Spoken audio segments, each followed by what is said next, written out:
তিনটার দিক আসার কথা, 4টা বাজে গেল, এখনো ওর খবর নাই। কথা দিয়ে কোথায় রাখতে পারে না।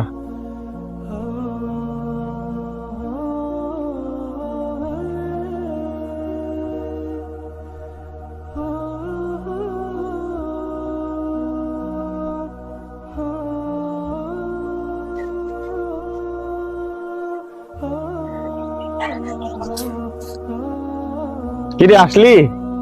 তোর তো 3টা বাজে আসার কথা ছিল, এখন তো 4টা বাজে। তুই সব সময় দেরি করিস, ব্যাপারটা কি বলতো? আরে ভাই, একটু দেরি হতেও পারে, এত সিরিয়াস হওয়ার কি আছে? অবশ্যই সিরিয়াসের বিষয়।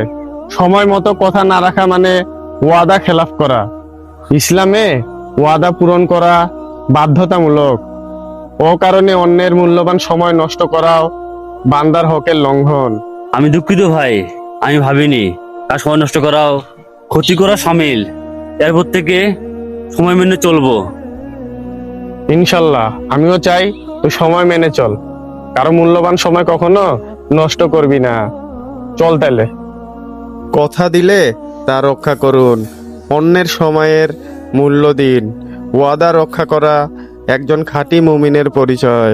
ভিডিওটি ভালো লাগলে একটা লাইক, একটা কমেন্ট, একটা শেয়ার দিয়ে যাবেন।